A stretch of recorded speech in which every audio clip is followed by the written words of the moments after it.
Mesdames et messieurs, bonsoir et bienvenue à ce journal. Tout de suite, les principaux titres de cette édition. Les députés nationaux ont voté pour la déchéance du bureau Mabunda à l'Assemblée nationale. Liesse populaire observée à travers quelques villes de la République démocratique du Congo. Le cardinal Fridolin Ambongo a réagi sur le discours du chef de l'État et la situation qui prévaut à l'Assemblée nationale.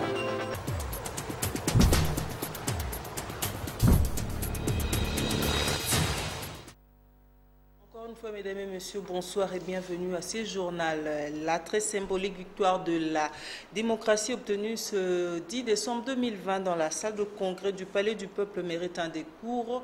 Les déroulés de cette plénière présidée dans la transparence par le doyen d'âge Mbosoko Diampouanga avec Marceline Mazé. Ils étaient au total 483 députés nationaux à envahir la salle de congrès du Palais du Peuple ce jeudi 10 décembre en vue de décider du sort du bureau des Mabunda. C'est dans la salle de congrès du Palais du Peuple hautement sécurisée que la plénière de séjour portant sur l'examen et les votes des pétitions à charge de 6 membres du bureau de l'Assemblée nationale a eu lieu. Janine Mabunda, accompagnée les 4 autres membres du bureau, ont écouté la lecture des contenus des pétitions avant de présenter tour à tour leurs moyens de défense. Signalons par ailleurs que l'un des membres, en la personne du questeur adjoint, malade et hospitalisé, a été exempté pour des raisons humanitaires car n'ayant pas présenté ses moyens de défense. Isoloir, urne installée, les témoins choisis en harmonie des vues, la procédure du vote annoncée et adoptée et vint le moment crucial, les votes pour ou contre. Tout membre qui aura recueilli plus de la majorité de voix pour son éviction sera déclaré déchu de son poste. Ainsi, ils tomberont tous sans embâche, l'un après l'autre. Pour s'éviter certaines émotions aux répercussions néfastes, l'ancienne présidente du bureau de l'Assemblée nationale a quitté la salle avant le dépouillement. À l'annonce de la déchéance de Janine Mabunda, la salle s'est vidée comme au cinéma, laissant les insurgés seuls poursuivre l'opération. Conclusion, 5 membres sur 6 du bureau de l'Assemblée nationale ont été déchus alors qu'ils s'y attendaient le moins. Vous le savez, la présidente de l'Assemblée nationale, Janine Mabunda, et les autres membres de son bureau ont été déchus hier, 10 décembre 2020, au cours de la plénière consacrée à l'examen de pétitions initiées contre eux. Retrouvez encore une fois de plus Marceline Mazé. Qui l'eût cru que ce 10 décembre 2020, le bureau de l'Assemblée nationale, dirigé par Janine Mabunda Lioko-Moudiaï, allait tomber alors qu'il était issu de la majorité parlementaire, virtuellement confirmée même à quelques minutes du vote. Personne. Alors personne, quand on sait que le Parlement n'a jamais fait le plein depuis son installation à cette législature. Ils étaient tous là, les caciques du FCC, habitués à sécher les plénières, mais qui étaient présents pour soutenir ce bureau de Mabunda tant décrié par le député national. Pourquoi Janine Mabunda a perdu son marteau? On lui a arraché ses bâtons de commandement du perchoir de l'Assemblée nationale au terme d'un vote historique, secret, libre et inattendu où 281 sur 483 députés ont refusé de renouveler leur confiance en elle et par ricochet à tous les membres de son bureau à cause de plusieurs griefs retenus contre elle. C'est le cas notamment de son opacité dans la gestion financière de la Chambre basse, la violation récurrente de la Constitution et du règlement intérieur de l'Assemblée nationale et surtout son irrévérence envers l'institution président de la République. Sa plaidoirie n'a malheureusement pas convaincu le 281 députés présents dans la salle de congrès du Palais du Peuple. Et pire, sa péroraison. En toute simplicité, qu'au-delà des incidents et accidents, péripéties de tous ordres qui ont entouré le contexte de travail dans notre institution, si nous n'avons été ou mal compris, ou si vous avez peut-être mal perçu telle ou telle chose, acte, initiative du bureau et de la présidente de l'Assemblée nationale, nous nous en excusons. Néanmoins, Une journée électrique qui embranle la famille FCC que tous croyaient le plus solide des regroupements politiques par la destitution de celle qui était au centre entre Joseph Kabila et Félix Antoine Tshisekedi Tshilombo. Un pari gagné pour l'actuel chef de l'État à la recherche d'une majorité pour s'assurer une bonne gouvernance par rapport à son programme. Janine Mabunda s'en va. La désormais députée nationale simple permet à Joseph Kabila de prendre quelques jours de vacances à Kolwezi. Gardons encore Marceline Mazé qui nous fait savoir que d'aucuns qualifient la déchéance du bureau Mabunda d'une victoire du peuple congolais en référence au credo de Rossi Mukendi de Rose Mémoire. Nous citons « Le peuple gagne toujours ». On revient sur l'ambiance qui a régné hier pendant le vote.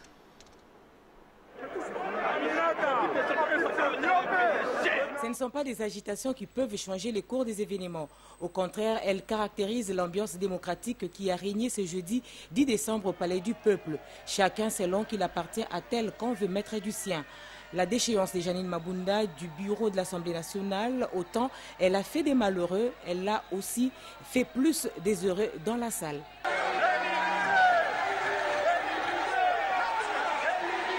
Et même en dehors. C'est un système que les pétitionnaires ont tenu à déboulonner. Mme Mabunda doit savoir que ce n'est pas sa personne qui est visée, mais c'est le système FCC qui a été visé par cette nouvelle dynamique parce que les Congolais avaient voté pour un changement de système. Si le FCC comme regroupement politique a été sanctionné aux grandes dames de la population et de certains membres frustrés y faisant partie à cause des postes des secondes zones qui leur étaient réservés, ce n'est pas pour autant que les partis politiques qui les constituaient vont disparaître. Il faut juste une refondation et occuper la place qui convient des droits, c'est-à-dire l'opposition. Les Quinois ont festoyé toute la nuit jusqu'au petit matin. Les doyens d'âge Mbo Sonko Diampouanga, président circonstanciel du bureau, a conduit la plénière avec brio. Et les députés, en nous produisant cette image, ont prouvé, comme l'a dit Lumumba, que l'avenir est beau. Juste après avoir été informé de la destitution du bureau Janine Mabunda, la population de Mbandaka dans la province de l'Équateur a organisé un carnaval motorisé dans la ville pour exprimer leur joie. José Maza Osukuma. Les cadres et militants de l'Union pour la démocratie et le progrès social, IDPS, Fédération de la province de l'Équateur 1, conduite par le président fédéral Jean-Claude Mbongo Bokanga, étaient dans la rue pour soutenir le chef de l'État, Félix Antoine Tshisekedi Tshilombo, pour avoir réussi à implanter l'Union sacrée de la nation congolaise. Tout a commencé à la permanence de ce parti où un carnaval motorisé a pris la direction des avenues Itela, Bonsomi, Mobutu, Justice Deyala de l'école Mobutu Yassayama, Itela pour citer à la permanence où le président fédéral Jean-Claude Mbongo a fait la déclaration. Pendant ce temps, la population quinoise a donné son point de vue par rapport à la destitution du bureau Janine Mabunda. Pour elle, cette déchéance est une bonne nouvelle car il faut primer premièrement l'intérêt du peuple. Esther Badibiabia. Après la destitution du bureau de l'Assemblée nationale suite à une pétition initiée par les députés qui se réclament de l'Union sacrée, les Quinois saluent la déchéance de Janine Mabunda au Perchois ainsi que les autres, car ils affirment que les membres de ces bureaux ne travaillaient pas pour l'intérêt du peuple. On a normal parce que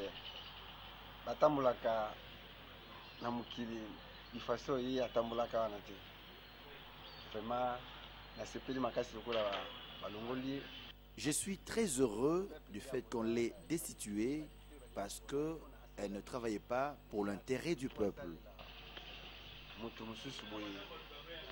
En dehors ya peuple.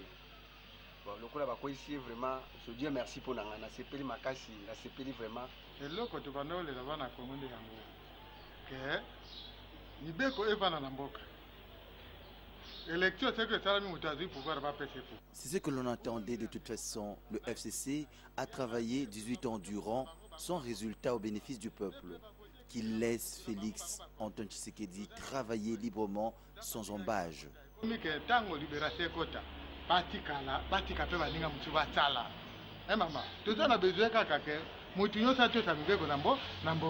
L'Assemblée nationale est dirigée provisoirement par les bureaux d'âge qui va organiser les élections du nouveau bureau dans les jours qui suivent.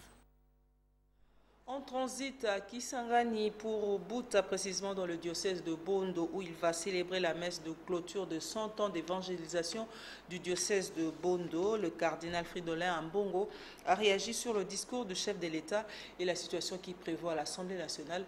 Il est au micro de Patrick Mangala. Nous saluons le discours du président. Je crois qu'il a eu le temps d'écouter le peuple. Et ce qu'il a dit n'est que la synthèse de la volonté du peuple qui voulait un changement. Et le discours qu'il a donné va dans ce sens-là. Nous ne pouvons que le saluer et l'encourager à aller de l'avant. Ce qui se passe actuellement au niveau de l'Assemblée nationale, nous appelons, nous, Église catholique, nous appelons ça une bonne guerre politique. C'est entre les politiciens. Nous n'avons pas à nous prononcer sur un conflit purement politique, que le meilleur gagne et qu'il soit au service de notre peuple. Nous jugeons les politiciens non pas par leur formation politique ou leur origine, mais nous les évaluons en fonction de leur engagement pour rendre service à notre peuple qui souffre.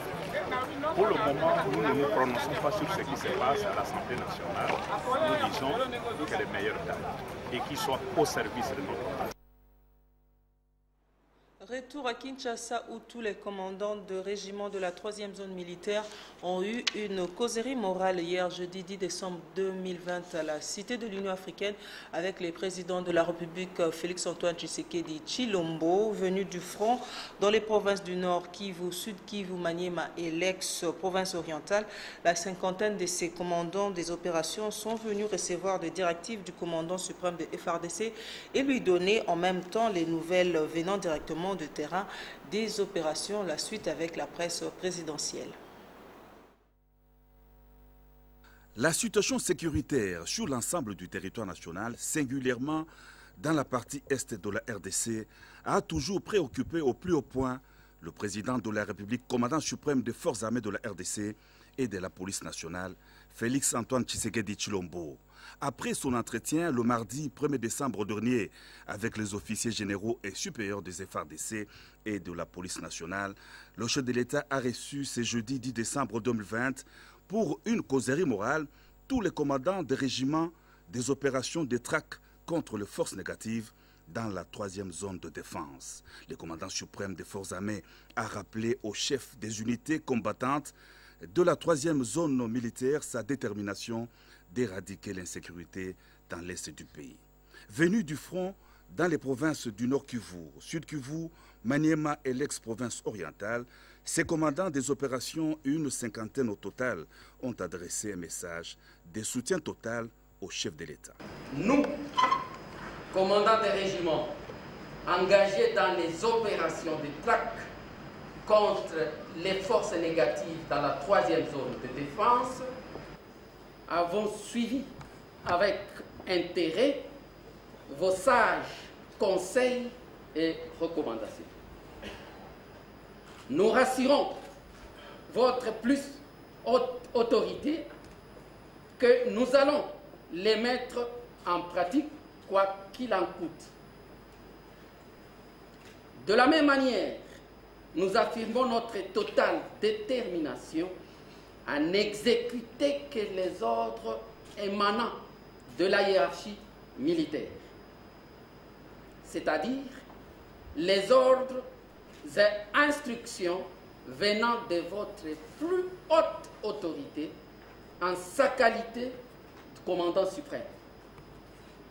Le caractère apolitique, national et républicain des forces armées consacré par la Constitution de notre pays nous impose loyauté et fidélité au commandant suprême, au peuple congolais et disponibilité totale au service de la nation tout entière.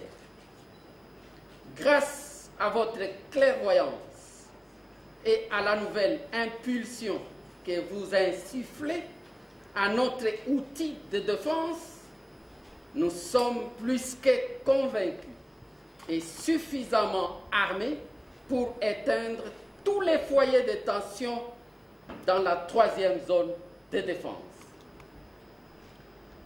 Restons soumis à vos ordres.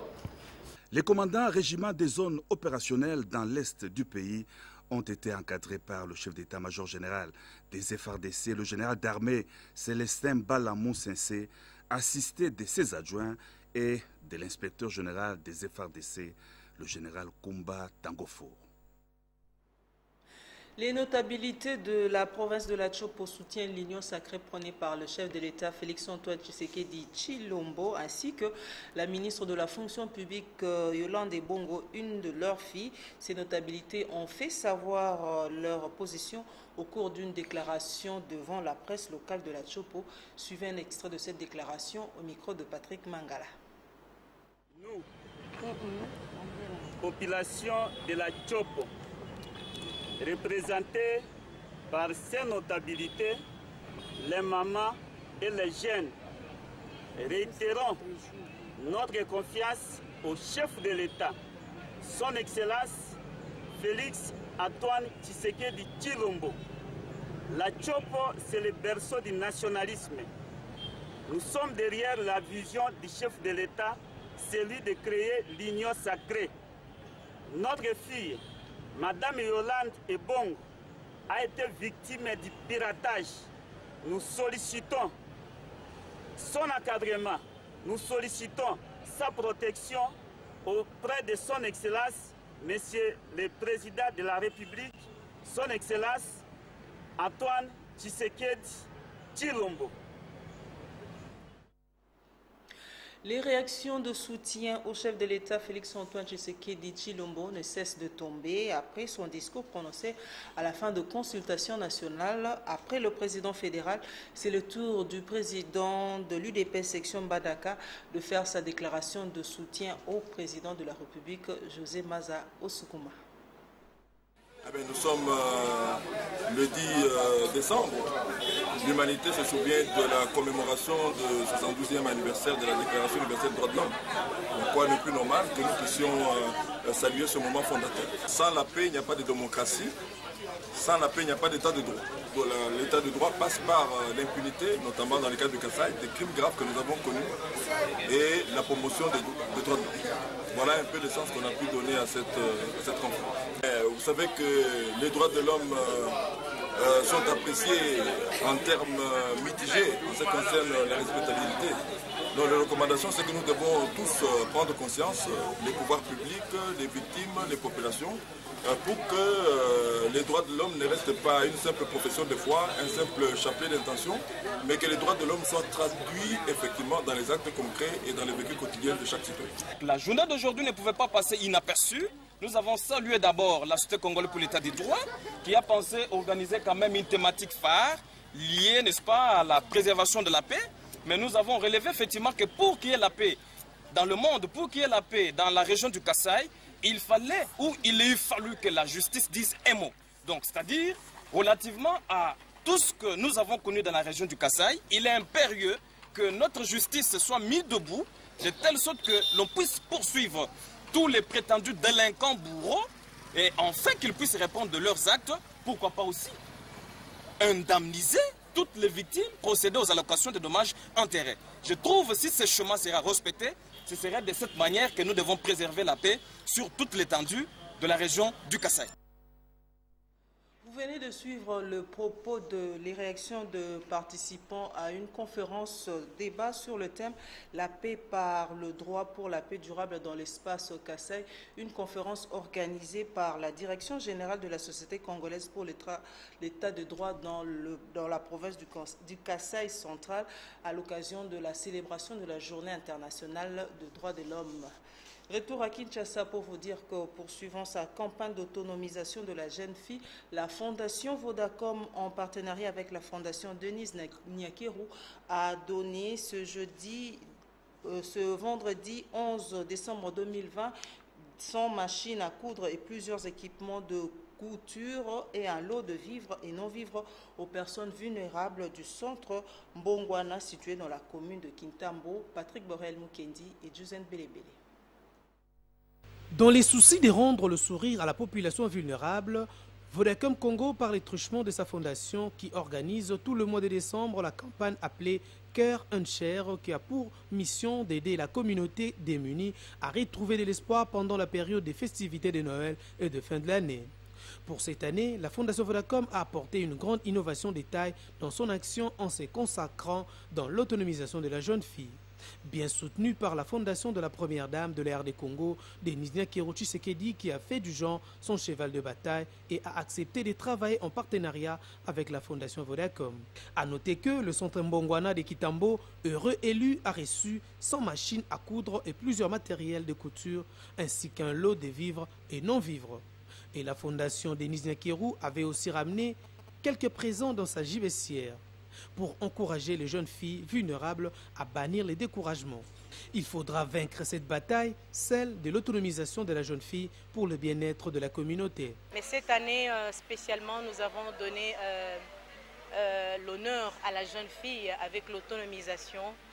Nous avons donné 100 machines à coudre pour qu'elle puisse se prendre en charge. Parce que nous savons que la femme, elle est au centre du développement social de l'humanité. Et éduquer une femme, c'est éduquer toute une nation. Et aujourd'hui, nous disons que non, la fille d'aujourd'hui, demain, lui appartient. Et nous avons donné les moyens nécessaires, enfin, qu'elle soit à mesure de pouvoir s'intégrer dans la communauté. La SBL Aide à l'enfant défavorisé s'est fixé comme objectif d'assurer la réinsertion sociale des enfants en situation difficile. Nous sommes vraiment honorés de la recevoir parce que aujourd'hui, on ne s'attendait pas à sa visite. Et qu'elle arrive ici avec un lot important de vivres et de non-vivres, c'est vraiment un motif de joie pour nous. Vodacom Congo, grâce à sa fondation, est placé leader dans les actions sociales d'envergure, distingué par sa contribution au bien-être de la population congolaise dans les domaines tels que la santé, l'éducation, puis à tout ce qui touche la société. Il faut également retenir que les travaux de construction et de modernisation de l'avenue Pierre Elengue, ça se poursuivent sans désemparer. Au-delà de la crise qui secoue les secteurs de la vie nationale, la ville de Kinshasa, particulièrement le gouverneur Jean-Tini Ngobilambaka, ne ménage aucun effort pour garantir la poursuite de cet ouvrage qui devrait déboucher sur l'avenue Bypass au niveau de l'arrêt courant Sylvain Kapombogo Sengele. Près d'un mois après l'inspection de l'avenue Pierre Elenguesa par le chef de l'État Félix-Antoine Tshisekedi Tshilombo, qu'accompagnait le gouverneur de la ville de Kinshasa, Jean-Tini Ngobilambaka, la société de construction a dit construite, on est au marquage des sols sur la partie de la route et ont déjà reçu l'enrobé. À ce jour, 500 mètres supplémentaires d'enrobé sur la zone de PK2,025 et PK2,625 mètres ont été ajoutés jusqu'à atteindre pratiquement 2,800 km d'asphalte. À cela, il faut ajouter d'autres réalisations connexes, notamment la pose des caniveaux et les terrassements de l'autre versant pour atteindre les points de chute. Plus que 2,300 km à couvrir pour en finir avec cette route évaluée à 6 km. A dit Construct travaille d'arrache-pied malgré les intempéries, lesquelles viennent s'ajouter au ralentissement des travaux à cause de la pandémie de la Covid-19 ayant imposé pendant plusieurs mois les services minimums. Quant à l'aménagement des talus, ces travaux se poursuivent aussi à la grande satisfaction des bénéficiaires. L'état d'avancement de cette route me surprend. Cette route vient résoudre plusieurs de nos problèmes. À 4 mois de la fin des travaux, les populations environnantes encouragent le patron de la ville de Kinshasa à mener ses projets à terme malgré les difficultés financières.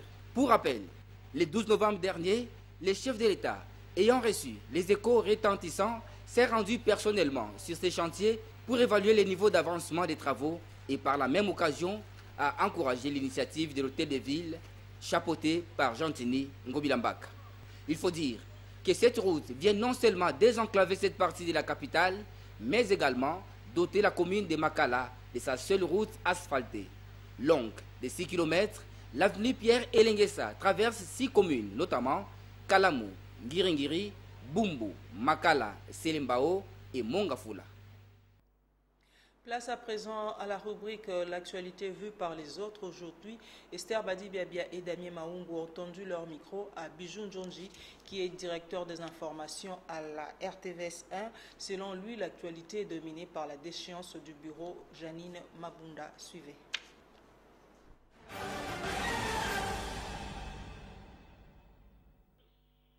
L'actualité principale sur le plan national en République démocratique du Congo, c'est les séismes observés jeudi dernier à l'Assemblée nationale avec la destitution du bureau estampillé FCC sous la conduite de Janine Mabunda, qui a été défenestré au terme d'un vote écrasant des différentes pétitions initiées contre les 6 membres de ces bureaux. C'est ça la plus grande actualité. C'est d'ailleurs une destitution riche en leçons.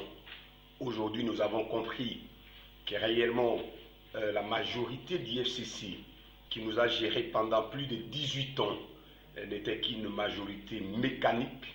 Hier, ça a été démontré. Ils ont été décagoulés. On a compris que ce sont eux les vrais ennemis du peuple congolais, pour nous avoir malmenés. Attendons voir aujourd'hui avec ces nouveaux vents de l'union sacrée de la nation, peut-être que les choses sérieuses vont commencer, surtout que le chef de l'État l'a promis au terme de son discours, de son message à la nation adressé le 6 décembre courant. Donc, voyons si aujourd'hui le chef de l'État peut avoir sa majorité à lui comme arme ou instrument de travail pour exécuter, concrétiser sa vision, matérialiser sa vision. C'est cela. Le peuple congolais attend de tous ses voeux ces changements.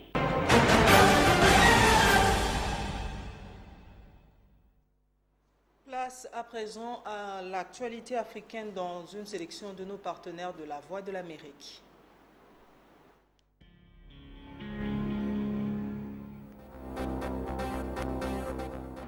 En RDC, la présidente de l'Assemblée nationale, Janine Mabunda, a été destituée, ainsi que 4 des 5 membres de son bureau. Une victoire pour le président Tshisekedi qui a rompu sa coalition avec le FCC de Joseph Kabila. En République du Congo, Denis Sassou Nguesso, au pouvoir depuis 36 ans, a été désigné candidat à la présidentielle de mars 2021 par les 17 partis de sa majorité. Il ne s'est pas encore prononcé, mais pourrait le faire lors d'un discours à la nation le 19 décembre prochain.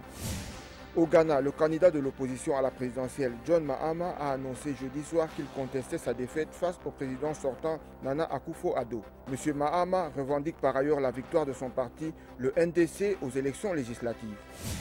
Le Front Polisario, mouvement indépendantiste sahraoui, a dénoncé la décision du président Donald Trump de reconnaître la souveraineté marocaine sur le Sahara occidental.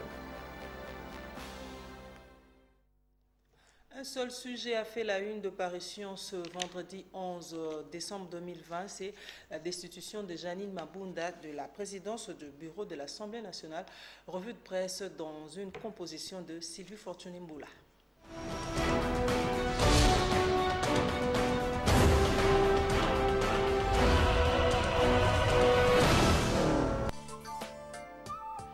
Bonsoir et bienvenue à cette revue de presse. Mabunda est tombé, c'est le titre de l'avenir. C'est que tout le monde craignait est enfin arrivé. En effet, la présidente de l'Assemblée nationale, l'honorable Janine Mabunda, quoique présente pour donner ses moyens de défense, a été destituée de son poste. À l'issue du vote à bulletin secret organisé à la Chambre basse du Parlement. Sur 483 députés, 281 ont voté pour, 200 contre, une abstention et un bulletin nul. En conséquence, la pétition en vue de la déchéance du président de l'Assemblée nationale a été adoptée parce qu'ayant recueilli plus de la majorité de voix exprimées. Vérité rapporte, après la chute de Mabunda, Alexis Tambwe-Mwamba visé au Sénat. Même stratégie, même but.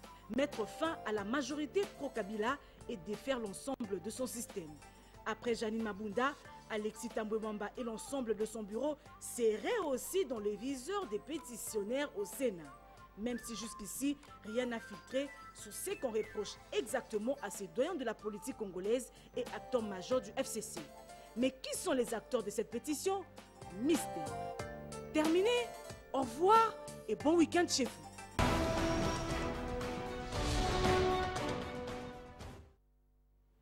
Mesdames et messieurs, c'est aussi la fin de ce journal, mais avant de nous quitter, place au rappel de titres.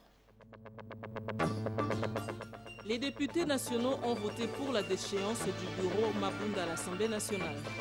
Liesse populaire observée à travers quelques villes de la République démocratique du Congo. Le cardinal Fridolin Ambongo a réagi sur le discours du chef de l'État et la situation qui prévaut à l'Assemblée nationale.